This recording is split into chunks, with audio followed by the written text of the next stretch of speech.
Welcome back, everyone. Today we're going to talk about importing additional code into your Python scripts. So by default, Python understands a certain number of commands, and these are built-in commands. So you've already seen some of them. For example, assigning a variable. So we assign variables like x equals 1.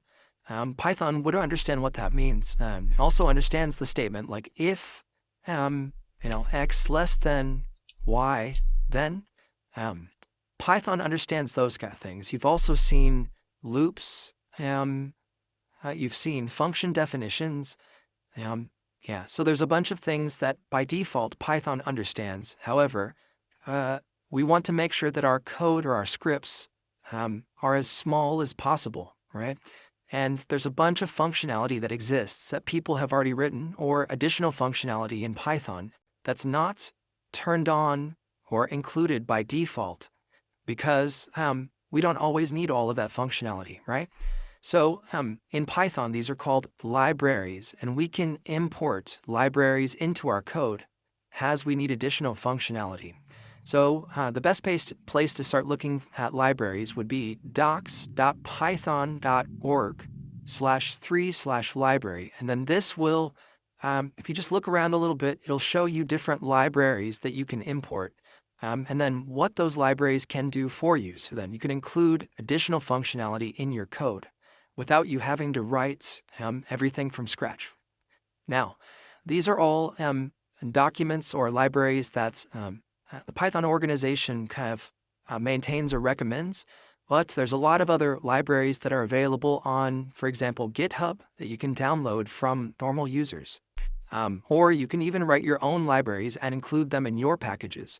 So imagine that you're trying to write a new program.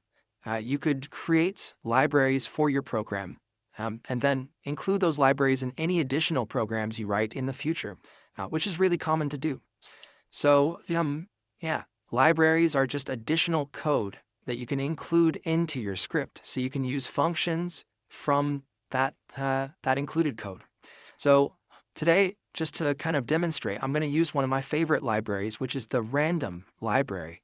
So to import it, all we do is use the import keyword, and you can see that it's kind of like a dark brownish. It's brown, detected as a brownish color. This is a keyword for Python. So import, and the library that I want to import is random. And this is, if you have Python installed, you probably also have random installed. Now, you don't use random in every single piece of code you'll ever write, but it is quite common to see it here. And I like it, so I'm just going to use it. So that's it. Now I can use all of the functions that are included in the random library. As long as I have the random library installed on my computer, and I do, then I can use any of the functions that that library would give me. So one way to use this, I'm going to use the print command just so you can see the output. Now I can call the code. So anything I want to call, let's say random dot, let's do a choice, random choice. And then let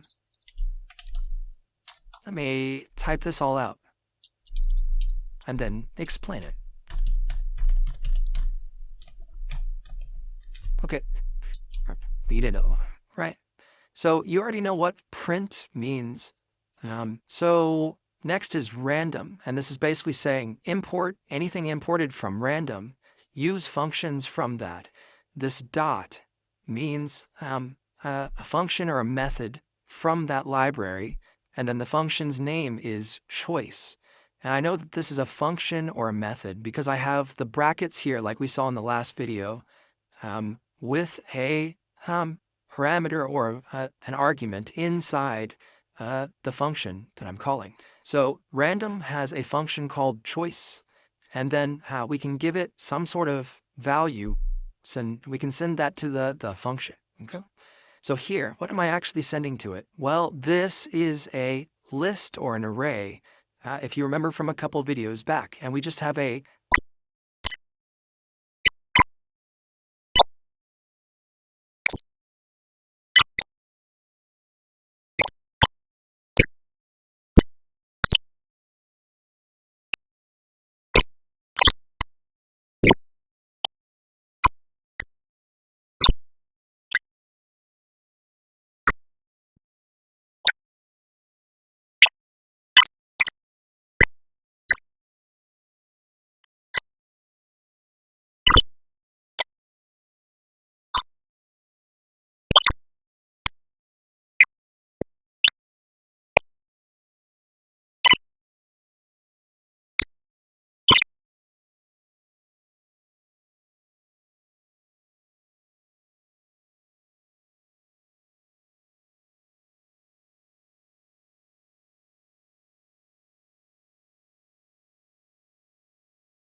I will see you guys in the next lesson.